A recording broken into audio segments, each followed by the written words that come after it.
जी नमस्कार, मैं हूँ प्रज्ञा रश्मि और स्वागत है आप सभी का हमारे YouTube चैनल हिंदी ज्ञान वाहिनी पर। मुंशी प्रेमचंद की सर्वश्रेष्ठ कहानियों की श्रृंखला में आज हम लेकर के आए हैं उनकी अगली कहानी नैराश्य लीला। तो आइए सुनते हैं कहानी नैराश्य लीला। पंडित हृदयनाथ अयोध्या के एक सम्मानित पुरुष थे। धनवान तो नहीं, लेकिन खाने पीने से खुश थे। कई मकान थे, उन्हीं के किराए पर गुजर होता था। इधर किराए बढ़ गए थे, जिससे इन्होंने अपनी सवारी भी रख ली थी। बहुत विचारशील आदमी थे, अच्छी शिक्षा भी पाई थी और संसार का काफी तजुर्बा भी था, पर क्रियात्मक शक्ति से तनिक वंचित थे। सब कुछ ना जानते थे। समाज उनकी आंखों में एक भयंकर भूत था, जिससे सदैव डरते रहना चाहिए। उसे जरा भी रुष्ट किया तो फिर जान की खैर नहीं। उनकी स्त्री जागेश्वरी उनका प्रतिबिंब थी। पति के विचार उसके विचार और पति की इच्छा उसकी इच्छा थी। दोनों प्राणियों में कभी मतभेद न होता था।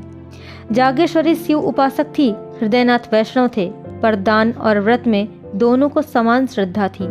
दोनों धर्मनिष्ठ थे, उससे कहीं अधिक, जितना सामान्यतः शिक्षित लोग हुआ करते हैं। इसका कदाचित यह कारण था कि एक कन्या के सिवा उनकी और कोई संतान न थी।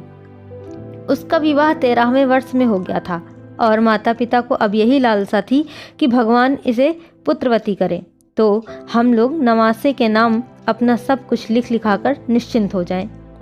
किंतु विधाता को कुछ और ही मंजूर था। कैलाश कुमारी का अभी गौना भी न हुआ था। वह अभी तक यह भी न जानने पाई थी कि विवाह क्या आशय क्या है, कि उसका सुहाग उठ गया। वैधव्य ने उसके जीवन की अभिलाषाओं का दीपक बुझा दिया। माता और पिता विलाप कर रहे थे। घर में कोहराम मचा हुआ था, पर कैलाश कुमारी भौचक्की हो होकर सबके मुंह की ओर ताकती थी।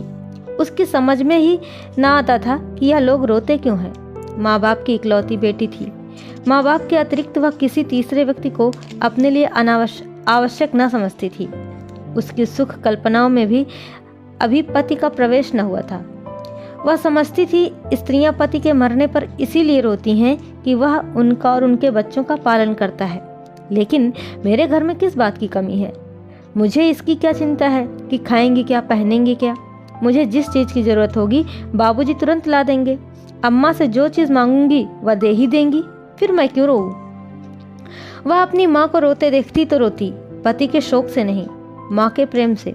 कभी सोचती शायद यह लोग इसलिए रोते हैं कि कहीं मैं कोई चीज़ ना मांग बैठूं जिसे वह दे न सकें। तो भला मैं ऐसी चीज़ मांगूंगी ही क्यों? मैं अब भी तो उनसे कुछ नहीं मांगती। वह आप ही मेरे लिए एक न एक चीज़ नित्य लाते रहते हैं। क्या मैं अब कुछ और हो जाऊंगी?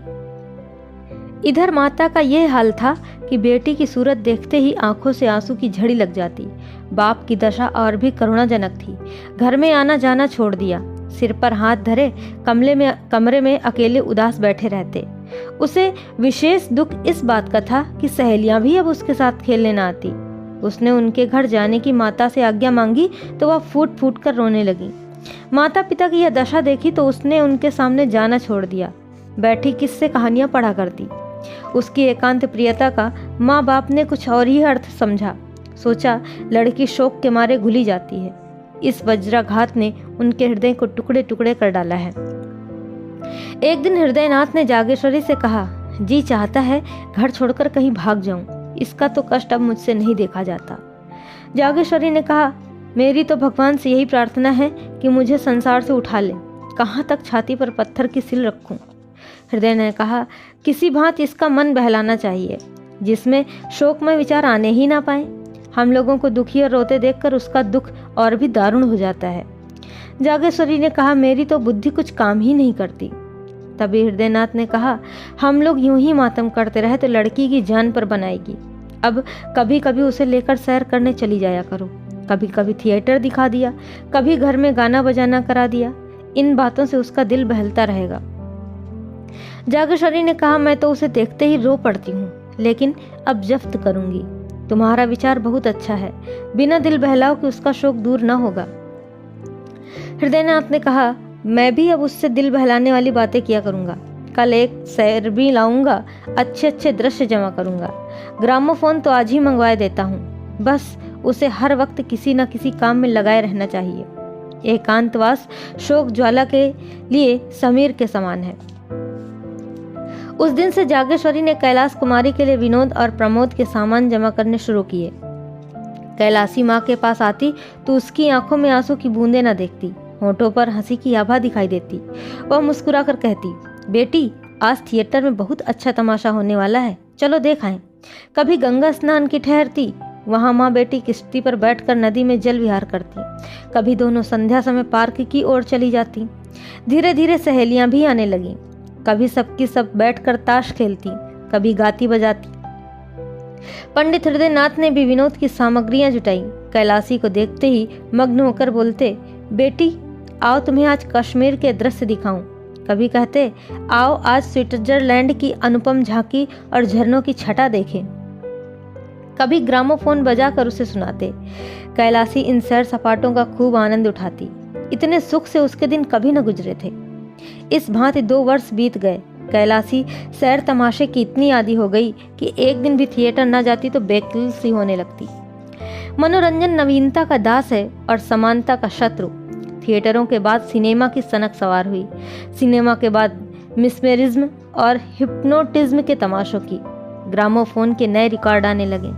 संगीत का चस्का पड़ गया। बिरादरी में कहीं उत्सव होता तो माँ बेटी अवश्य जाती। कैलाशी नित्य इसी नशे में डूबी रहती। चलती तो कुछ गुनगुनाती हुई, किसी से बातें करती तो वही थिएटर और सिनेमा की। भौतिक संसार से अब उसे कोई वास्ता न था। अब उसका निवास कल्पना संसार में था। दूसरे लोग की निवासिनी होकर उसे प्राणियों से कोई सहानुभूति न रही। किसी के दुख पर जरा दया न आती। स्वभाव में उच्छृंखलता का विकास हुआ। अपनी सुरुचि पर गर्व करने लगी। सहेलियों से डींगे मारती, यहाँ के लोग मूर्ख हैं, ये सिनेमा की कद्र क्या करेंगे। इसकी कद्र तो पश्चिम के लोग करते हैं। वहाँ मनोरंजन की सामग्रियाँ उतनी ही आवश्यक हैं जितनी हवा। जब भी तो वे उतने प्रसन्नचित्त रहते हैं, मानो किसी बात की चिंता ही नहीं। यहाँ किसी को इसका रस ही नहीं। जिन्हें भगवान ने सामर्थ्य भी दिया है वह भी सरे शाम से मुंह ढांक कर पड़े रहते हैं। सहेलियां कैलाशी की यह गर्वपूर्ण बातें सुनती और उसकी और भी प्रशंसा करती। वह उनका अपमान करने के आवेग में आप ही हास्यास्पद बन जाती थी। पड़ोसियों में इन सैर सपाटों की चर्चा होने लगी। लोक संपत्ति किसी की रियायत नहीं करती। किसी ने सिर पर टोपी टेढ़ी रखी और पड़ोसियों की आंखों में खूबा। कोई जरा अकड़ कर चला और पड़ोसियों ने आवाजें कसी। विधवा के लिए पूजा पाठ है, तीर्थ व्रत है, मोटा खाना है, मोटा पहनना है। उसे विनोद और विलास, राग और रंग की क्या जरूरत। विधाता ने उसके सुख के द्वार बंद कर दिए हैं। लड़की प्यारी सही, लेकिन शर्म और हया भी तो कोई चीज है। जब माँ बाप ही उसे सिर चढ़ाए हुए हैं तो उसका क्या दोष। मगर एक दिन आंखें खुलेंगी अवश्य। महिलाएं कहती, बाप तो मर्द है, लेकिन माँ जाने कैसी है। उसको जरा भी विचार नहीं कि दुनिया क्या कहेगी। कुछ उन्हीं की एक दुलारी बेटी थोड़े ही है। इस भांति मन बढ़ाना अच्छा नहीं है। कुछ दिनों तक तो यह खिचड़ी आपस में पकती रही। अंत को एक दिन कई महिलाओं ने जागेश्वरी के घर पदार्पण किया। जागेश्वरी ने उनका बड़ा आदर सत्कार किया। कुछ देर तक इधर उधर की बातें करने के बाद एक महिला बोली, महिलाएं रहस्य की बातें करने में बहुत अभ्यस्त होती हैं। बोली, बहन तुम ही मजे में हो कि हंसी खुशी में दिन काट देती हो। हमें तो दिन पहाड़ हो जाता है। न कोई काम न धंधा, कोई कहाँ तक बातें करे। दूसरी देवी ने आंखें मटकाते हुए कहा, अरे तो यह तो बदे की बात है। सभी के दिन हंसी खुशी में कटे तो रोए कौन। यहाँ तो सुबह से शाम तक चक्की चूल्हे से ही छुट्टी नहीं मिलती। किसी बच्चे को दस्त आ रहे हैं तो किसी को जड़ चढ़ा हुआ है। कोई मिठाइयों की रट लगा रहा है तो कोई पैसों के लिए महनामत मचाए हुए है। दिन भर हाय हाय करते बीत जाता है। सारे दिन कठपुतलियों की भांति नाचती रहती हूँ। तीसरी रमणी ने इस कथन का रहस्यमय भाव से विरोध किया। बदे की बात नहीं, वैसा दिल चाहिए। तुम्हें तो कोई रात सिंहासन पर बिठाते तब भी तस्कीन न होगी, अब और भी हाय हाय करोगी। इस पर एक वृद्धा ने कहा, नौज ऐसा दिल, यह भी कोई दिल है कि घर में चाहे आग लग जाए, दुनिया में कितना ही उपहास हो रहा हो, लेकिन आदमी अपने राग रंग में मस्त रहे। वह दिल है कि पत्थर। हम गृहिणी कहलाती हैं। हमारा काम है अपनी गृहस्थी में रत रहना। आमोद प्रमोद में दिन काटना हमारा काम नहीं। और महिलाओं ने इस निर्दय व्यंग पर लज्जित होकर सिर झुका लिया। वे जागेश्वरी की चुटकियां लेना चाहती थी, उसके साथ बिल्ली और चूहे की निर्दय क्रीड़ा करना चाहती थी। आहत को तड़पाना उनका उद्देश्य था। इस खुली हुई चोट ने उनके पर पीड़न प्रेम के लिए कोई गुंजाइश न छोड़ी, किंतु जागेश्वरी को ताड़ना तो मिल ही गई थी। स्त्रियों के विदा होने के बाद उसने जाकर पति से यह सारी कथा सुनाई। हृदयनाथ उन पुरुषों में न थे जो प्रत्येक अवसर पर अपनी आत्मिक स्वाधीनता का स्वांग भरते हैं, हठ धर्मी को आत्म स्वातंत्र के नाम से छिपाते हैं। वह संचित भाव से बोले, तो अब क्या होगा? जागेश्वरी ने कहा, तुम ही कोई उपाय सोचो। हृदयनाथ ने कहा, पड़ोसियों ने जो आक्षेप किया है वह सर्वथा उचित ही तो है। कैलाश कुमारी के स्वभाव में मुझे एक विचित्र अंतर दिखाई दे रहा है। मुझे स्वयं ज्ञात हो रहा है कि उसके मन बहलाव के लिए हम लोगों ने जो उपाय निकाला है वह मुनासिब नहीं है। उनका यह कथन सत्य है कि विधवाओं के लिए यह आमोद प्रमोद वर्जित है। अब हमें यह परिपाटी छोड़नी पड़ेगी। जागेश्वरी ने कहा, लेकिन कैलाशी तो इन खेल तमाशों के बिना एक दिन भी नहीं रह सकती। हृदयनाथ ने कहा, उसकी मनोवृत्तियों को बदलना पड़ेगा। शनै शनै यह विलासोन्माद शांत होने लगा। वासना का तिरस्कार किया जाने लगा। पंडित जी संध्या समय ग्रामोफोन न बजाकर कोई धर्म ग्रंथ पढ़कर सुनाते। स्वाध्याय, संयम, उपासना में माँ बेटी रत रहने लगी। कैलाशी को गुरुजी ने दीक्षा दी। मोहल्ले और बिरादरी की स्त्रियां आईं। उत्सव मनाया गया। माँ बेटी अब किश्ती पर सैर करने के लिए गंगा न जाती थी, बल्कि स्नान करने के लिए जाती थी। मंदिरों में नित्य जाती। दोनों एकादशी का निर्जल व्रत रखने लगी। कैलाशी को गुरुजी नित्य संध्या समय धर्मोपदेश करते। कुछ दिनों तक तो कैलाशी को यह विचार परिवर्तन बहुत कष्टजनक मालूम हुआ, पर धर्मनिष्ठा नारियों का स्वाभाविक गुण है। थोड़े ही दिनों में उसे धर्म से रुचि हो गई। अब उसे अपनी अवस्था का ज्ञान होने लगा था। विषय वासना से चित्त आप ही खिंचने लगा। पति का यथार्थ आशय समझ में आने लगा था। पति ही स्त्री का सच्चा मित्र, सच्चा पथ प्रदर्शक और सच्चा सहायक है। पति विहीन होना किसी घोर पाप का प्रायश्चित है। मैंने पूर्व जन्म में कोई अकर्म किया होगा। पतिदेव जीवित होते तो मैं फिर माया में फंस जाती। प्रायश्चित का अवसर कहाँ मिलता? गुरु जी का वचन सत्य है कि परमात्मा ने तुम्हें पूर्व कर्मों के प्रायश्चित का यह अवसर दिया है। वैधव्य यातना नहीं है, जीवोद्धार का साधन है। मेरा उद्धार त्याग, विराग, भक्ति और उपासना से ही होगा। कुछ दिनों के बाद उसकी धार्मिक वृत्ति इतनी प्रबल हो गई कि अन्य प्राणियों से वह पृथक रहने लगी। किसी को न छूती, महरियों से दूर रहती, सहेलियों से गले तक न मिलती। दिन में 2-2, 3-3 बार स्नान करती। हमेशा कोई न कोई धर्म ग्रंथ पढ़ा करती। साधु महात्माओं के सेवा सत्कार में उसे आत्मिक सुख प्राप्त होता। जहाँ किसी महात्मा के आने की खबर पाती, उनके दर्शनों के लिए विकल उठती। उनकी अमृतवाणी सुनने से जीना भरता। मन संसार से विरक्त होने लगा। तल्लीनता की अवस्था प्राप्त हो गई। घंटों ध्यान और चिंतन में मग्न रहती। सामाजिक बंधनों से घृणा हो गई। हृदय स्वाधीनता के लिए लालायित हो गया। यहाँ तक कि 3 ही वर्षों में उसने संन्यास ग्रहण करने का निश्चय कर लिया। माँ बाप को यह समाचार ज्ञात हुआ तो होश उड़ गए। माँ बोली, बेटी अभी तुम्हारी उम्र ही क्या है कि तुम ऐसी बातें सोचती हो? कैलाश कुमारी ने कहा, माया मोह से जितनी जल्द निवृत्ति हो जाए उतना ही अच्छा। हृदयनाथ ने कहा, क्या अपने घर में रहकर माया मोह से मुक्त नहीं हो सकती हो? माया मोह का स्थान मन है, घर नहीं। जागेश्वरी ने कहा, कितनी बदनामी होगी पुत्री। कैलाश कुमारी ने कहा, अपने को भगवान के चरणों पर अर्पण कर चुकी तो मुझे बदनामी की क्या चिंता। जागेश्वरी ने कहा, बेटी तुम्हें ना हो, हमको तो है। हमें तो तुम्हारा ही सहारा है। तुमने जो संन्यास ले लिया तो हम किस आधार पर जिएंगे? कैलाश कुमारी ने कहा, परमात्मा ही सबका आधार है। किसी दूसरे प्राणी का आश्रय लेना भूल है। दूसरे दिन यह बात मोहल्ले वालों के कानों में पहुंच गई। जब कोई अवस्था असाध्य हो जाती है तो हम उस पर व्यंग करने लगते हैं। यह तो होना ही था, नई बात क्या हुई? लड़कियों को इस तरह स्वच्छंद नहीं कर दिया जाता। फूले न समाते थे कि लड़की ने कुल का नाम उज्ज्वल कर दिया। पुराण पढ़ती है, उपनिषद और वेदांत का पाठ करती है, धार्मिक समस्याओं पर ऐसी ऐसी दलीलें करती हैं कि बड़े बड़े विद्वानों की जुबान बंद हो जाती है। तो अब क्यों पछताते हैं? भद्र पुरुषों में कई दिनों तक यही आलोचना होती रही। लेकिन जैसे अपने बच्चे के दौड़ते दौड़ते धम से गिर पड़ने पर हम पहले क्रोध के आवेश में उसे झिड़कियां सुनाते हैं, इसके बाद गोद में बिठाकर आंसू पोंछने और फुसलाने लगते हैं, उसी तरह इन भद्र पुरुषों ने व्यंग्य के बाद इस गुत्थी को सुलझाने का उपाय सोचना शुरू कर दिया। कई सज्जन हृदयनाथ के पास आए और सिर झुकाकर बैठ गए कि विषय का आरंभ कैसे हो। कई मिनट के बाद एक सज्जन ने कहा, सुना है डॉक्टर गौड़ का प्रस्ताव आज बहुमत से स्वीकृत हो गया। दूसरे महाशय बोले, यह लोग हिंदू धर्म का सर्वनाश करके ही छोड़ेंगे।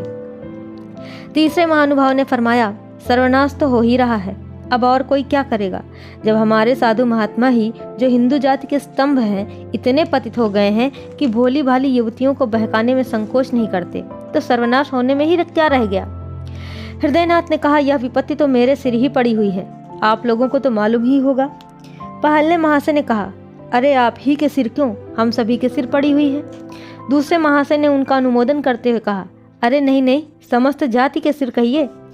हृदयनाथ ने कहा, उद्धार का तो फिर कोई उपाय सोचिए। पहले महाशय ने कहा, आपने समझाया नहीं।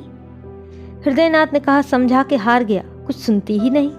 तीसरे महाशय ने कहा, पहले ही भूल हुई, उसे इस रास्ते पर डालना ही ना चाहिए था। पहले महाशय ने फिर अनुमोदन करते हुए कहा, उस पर पछताने से क्या होगा, सिर पर जो पड़ी है उसका उपाय सोचना चाहिए। आपने समाचार पत्रों में देखा होगा, कुछ लोगों की सलाह है कि विधवाओं से अध्यापकों का काम लेना चाहिए। यद्यपि मैं इसे भी बहुत अच्छा नहीं समझता, पर सन्यासिनी बनने से तो कहीं अच्छा है। लड़की अपनी आंखों के सामने तो रहेगी। अभिप्राय केवल यही है कि कोई ऐसा काम होना चाहिए जिसमें लड़की का मन लगे। किसी अवलंब के बिना मनुष्य को भटक जाने की शंका सदैव बनी रहती है। जिस घर में कोई नहीं रहता उसमें चमगादड़ बसेरा लेते हैं। दूसरे महाशय ने कहा, सलाह तो अच्छी है, मोहल्ले की 10-5 कन्याएं पढ़ने के लिए बुला ली जाएं। उन्हें किताबें, गुड़िया आदि इनाम मिलता रहे तो बड़े शौक से आएंगी, लड़की का मन भी लग जाएगा। हृदयनाथ ने कहा, देखना चाहिए, भरसक समझाऊंगा। ज्यों ही यह लोग विदा हुए, हृदयनाथ ने कैलाश कुमारी के सामने यह तजवीज पेश की। कैलाशी को सन्यस्त के उच्च पद के सामने अध्यापिका बनना बड़ा अपमानजनक जान पड़ता था। कहाँ वह महात्माओं का सत्संग, वह पर्वतों की गुफा, वह सुरम्य प्राकृतिक दृश्य, वह हिम राशि की ज्ञान में ज्योति, वह मानसरोवर और कैलाश की शुभ्र छटा, वह आत्मदर्शन की विशाल कल्पनाएं, और कहाँ बालिकाओं को चिड़ियों की भांति पढ़ाना। लेकिन हृदयनाथ कई दिनों तक लगातार सेवा धर्म का महात्म्य उसके हृदय पर अंकित करते रहे। सेवा ही वास्तविक सन्यास है। सन्यासी केवल अपनी मुक्ति का इच्छुक होता है और सेवा व्रतधारी अपने को परमार्थ की वेदी पर बलि दे देता है। इसका गौरव कहीं अधिक है। देखो, ऋषियों में दधीचि का जो यश है, हरिश्चंद्र की जो कीर्ति है, उसकी तुलना और कहाँ की जा सकती है। सन्यास स्वार्थ है, सेवा त्याग है, आदि आदि तरह से वो समझाते रहते। उन्होंने इस कथन की उपनिषदों और वेद मंत्रों से पुष्टि तक की, यहाँ तक कि धीरे धीरे कैलाशी के विचारों में परिवर्तन होने लगा। पंडित जी ने मोहल्ले वालों की लड़कियों को एकत्र किया। पाठशाला का जन्म हो गया। नाना प्रकार के चित्र और खिलौने मंगाए। पंडित जी स्वयं कैलाश कुमारी के साथ लड़कियों को पढ़ाते और कन्याएं भी शौक से आती। उन्हें यहाँ की पढ़ाई खेल मालूम होती। थोड़े ही दिनों में पाठशाला की धूम हो गई और अन्य मोहल्लों की कन्याएं भी आने लगी। कैलाश कुमारी की सेवा प्रवृत्ति दिनों दिन तीव्र होने लगी। दिन भर लड़कियों को लिए रहती, कभी पढ़ाती, कभी उनके साथ खेलती, कभी सीना पिरोना सिखाती। पाठशाला ने परिवार का रूप धारण कर लिया। कोई लड़की बीमार हो जाती तो तुरंत उसके घर जाती, उसकी सेवा शुश्रूषा करती, गाकर या कहानियां सुनाकर उसका दिल बहलाती। पाठशाला को खुले हुए साल भर हुआ था कि एक लड़की को, जिससे वह बहुत प्रेम करती थी, चेचक निकल आई। कैलाशी उसे देखने गई। माँ बाप ने बहुत मना किया पर उसने ना माना। कहा तुरंत लौट आऊंगी। लेकिन लड़की की हालत बहुत खराब थी। कहाँ तो रोते रोते तालू सूखता था, कहाँ कैलाशी को देखते ही मानो सारे कष्ट भाग गए। कैलाशी 1 घंटे तक वहां रही। लड़की बराबर उससे बातें करती रही, लेकिन जब वह चलने को उठी तो लड़की ने रोना शुरू किया। कैलाशी मजबूर होकर बैठ गई। थोड़ी देर बाद जब वह फिर उठी तो फिर लड़की की यही दशा हो गई। लड़की उसे किसी तरह छोड़ती ही न थी। सारा दिन गुजर गया, रात को भी लड़की ने ना आने दिया। हृदयनाथ उसे बुलाने को बार बार आदमी भेजते, पर वह लड़की को छोड़कर ना जा सकती थी। उसे ऐसी शंका होती थी कि मैं यहाँ से चली गई और लड़की हाथ से गई। उसकी माँ विमाता थी, इससे कैलाशी को उसके ममत्व पर विश्वास न होता था। इस प्रकार वह 3 दिनों तक वहां रही। 8 पहर बालिका के सिरहाने पर बैठी पंखा झलती रहती। बहुत थक जाती तो दीवार से पीठ टेक लेती। चौथे दिन लड़की की हालत कुछ संभलती हुई मालूम हुई तो वह अपने घर आई, मगर अभी स्नान करने भी न पाई थी कि आदमी पहुंचा, जल्द चलिए, लड़की रो रो कर जान दे रही है। हृदयनाथ ने कहा, कह दो अस्पताल से कोई नर्स बुला ले। कैलाश कुमारी ने कहा, दादा आप व्यर्थ में झुंझलाते हैं। उस बेचारी की जान बच जाए, मैं 3 दिन नहीं 3 महीने उसकी सेवा करने को तैयार हूँ। आखिर यह देह किस दिन काम आएगी। हृदयनाथ ने कहा, तो कन्याएं कैसे पढ़ेंगी। कैलाशी ने कहा, 2-1 दिन में वह अच्छी हो जाएगी। दाने मुरझाने लगे हैं, तब तक आप जरा इन लड़कियों की देखभाल करते रहिएगा। हृदयनाथ ने कहा, यह बीमारी छूत से फैलती है। कैलाशी ने हंसकर कहा, मर जाऊंगी तो अच्छा ही है, आपके सिर से एक विपत्ति तो टल जाएगी। यह कहकर उसने उधर की राह ली और उसकी भोजन की थाली पड़सी रह गई। तब हृदयनाथ ने जागेश्वरी से कहा, जान पड़ता है बहुत जल्द यह पाठशाला भी बंद करनी पड़ेगी। जागेश्वरी ने कहा, बिना मांझी के नाव पार लगाना बहुत कठिन है, जिधर हवा पाती है उधर ही बह जाती है। हृदयनाथ ने भी बड़ी दुखी मन से कहा, जो रास्ता निकालता हूँ वही कुछ दिनों के बाद किसी दलदल में फंसा देता है। अब फिर बदनामी के सामान होते नजर आ रहे हैं। लोग कहेंगे लड़की दूसरों के घर जाती है और कई दिन पड़ी रहती है। क्या करूं, कह दूं लड़कियों को ना पढ़ाया करो। जागेश्वरी ने अनुमोदन किया और कहा, इसके सिवा और हो ही क्या सकता है। कैलाश कुमारी 2 दिन के बाद लौटी तो हृदयनाथ ने पाठशाला बंद कर देने की समस्या उनके सामने रखी। कैलाशी ने तीव्र स्वर में कहा, अगर आपको बदनामी का इतना ही भय है तो मुझे विष दे दीजिए, इसके सिवा बदनामी से बचने का और कोई उपाय नहीं है। हृदयनाथ ने कहा, बेटी संसार में रहकर तो संसार किसी करनी ही पड़ेगी। कैलाशी ने कहा, तो कुछ मालूम भी तो हो कि संसार मुझसे चाहता क्या है। मुझ में जीव है, चेतना है, मैं जड़ बनकर क्यों रह जाऊं। मुझसे यह नहीं हो सकता कि अपने को अभागिनी दुखिया समझूं और एक टुकड़ा रोटी खाकर पड़ी रहूं। ऐसा क्यों करूं। संसार मुझे जो चाहे समझे, मैं अपने को अभागिनी नहीं समझती। मैं अपने आत्मसम्मान की रक्षा आप कर सकती हूँ। मैं इसे अपना घोर अपमान समझती हूँ कि पग पग पर मुझ पर शंका की जाए, नित्य कोई चरवाहों की भांति मेरे पीछे लाठी लिए घूमता रहे कि किसी खेत में ना जा पड़ूं। यह दशा मेरे लिए अब असहाय है। यह कहकर कैलाश कुमारी वहां से चली गई कि कहीं मुंह से कुछ अनर्गल शब्द न निकल पड़े। इधर कुछ दिनों से उसे अपनी बेकसी का यथार्थ ज्ञान होने लगा था। स्त्री पुरुष की कितनी अधीन है। मानो स्त्री को विधाता ने इसीलिए बनाया है कि वह पुरुषों के अधीन रहे। यह सोचकर वह समाज के अत्याचार पर दांत पीसने लगती थी। पाठशाला तो दूसरे ही दिन से बंद हो गई, किंतु उसी दिन से कैलाश कुमारी को पुरुषों से जलन होने लगी। जिस सुख भोग से प्रारब्ध हमें वंचित कर देता है, उससे हमें द्वेष हो जाता है। गरीब आदमी इसीलिए तो अमीरों से जलता है और धन की निंदा करता है। कैलाशी बार बार झुंझलाती कि स्त्री क्यों पुरुष पर इतनी अवलंबित है, पुरुष क्यों स्त्री के भाग्य का विधायक है, स्त्री क्यों नित्य पुरुषों का आश्रय चाहे, उनका मुंह ताके। इसलिए न कि स्त्रियों में अभिमान नहीं है, आत्मसम्मान नहीं है। नारी हृदय के कोमल भाव उसे कुत्ते का दुम हिलाना मालूम होने लगा। प्रेम कैसा, ये सब ढोंग है। स्त्री पुरुष के अधीन है, उसकी खुशामद ना करे, सेवा ना करे तो उसका निर्वाह कैसे हो। एक दिन उसने अपने बाल गूंथे और जूड़े में गुलाब का फूल लगा लिया। माँ ने देखा तो होंठ से जीभ दबा ली। महरियों ने छाती पर हाथ रखे। इसी तरह उसने एक दिन रंगीन रेशमी साड़ी पहन ली। पड़ोसियों में इस पर भी खूब आलोचनाएं हुई। उसने एकादशी का व्रत रखना छोड़ दिया, जो पिछले 8 वर्षों से रखती आई थी। कंघी और आईने को वह अब त्याज्य न समझती थी। सहालक के दिन आए, नित्य प्रति उसके द्वार पर से बारातें निकलती। मोहल्ले की स्त्रियां अपनी अपनी अटारियों पर खड़ी होकर देखती। वर के रंग रूप आकार प्रकार पर भी टीकाएं होती। जागेश्वरी से भी बिना एक आंख देखे न रहा जाता, लेकिन कैलाश कुमारी कभी भूल कर भी इन जलूसों को न देखती। कोई बारात या विवाह की बात चलाता तो वह मुंह फेर लेती। उसकी दृष्टि में वह विवाह नहीं, भोली भाली कन्याओं का शिकार था। बारातों को वह शिकारियों के कुत्ते समझती। यह विवाह नहीं है, स्त्री का बलिदान है। तीज का व्रत आया और घरों में सफाई होने लगी। रमणियां इस व्रत को रखने की तैयारियां करने लगी।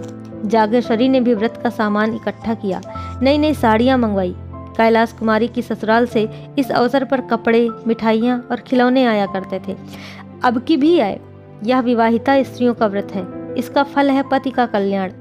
विधवाएं भी इस व्रत का यथोचित रीति से पालन करती हैं। पति से उनका संबंध शारीरिक नहीं वरन आध्यात्मिक होता है। उसका इस जीवन के साथ अंत नहीं होता, अनंत काल तक जीवित रहता है। कैलाश कुमारी अब तक यह व्रत रखती आई थी। अब की उसने निश्चय किया कि मैं व्रत न रखूंगी। माँ ने सुना तो माथा ठोक लिया। बोली, बेटी यह व्रत रखना तुम्हारा धर्म है। कैलाश कुमारी ने प्रत्युत्तर में कहा, पुरुष भी स्त्रियों के लिए कोई व्रत रखते हैं। जागेश्वरी ने कहा, मर्दों में इसकी प्रथा नहीं है। कैलाश कुमारी ने कहा, इसीलिए ना कि पुरुषों को स्त्रियों की जान उतनी प्यारी नहीं होती जितनी स्त्रियों को पुरुषों की जान। जागेश्वरी ने कहा, स्त्रियां पुरुषों की बराबरी कैसे कर सकती हैं? उनका तो धर्म है अपने पुरुष की सेवा करना।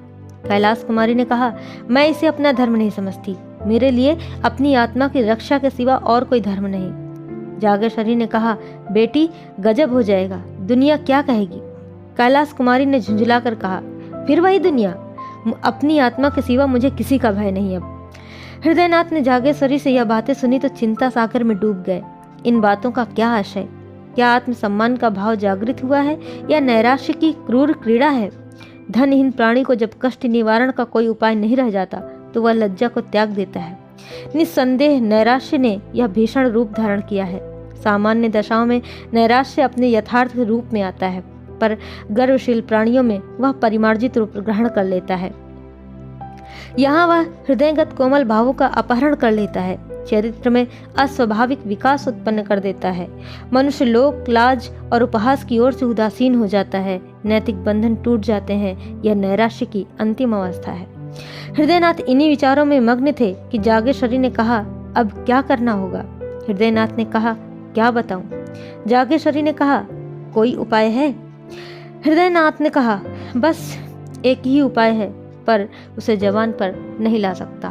और विधि के इस नैराश्य क्रीड़ा को देखते हुए बेचारे बहुत शोकातुर हो जाते हैं। कहानी यहीं पर समाप्त हो जाती है। आशा करते हैं कि आपको यह कहानी जरूर अच्छी लगी होगी। ऐसी ही कहानियों को सुनने के लिए हमारे साथ जुड़े रहिए। आपका बहुत बहुत धन्यवाद। नमस्कार।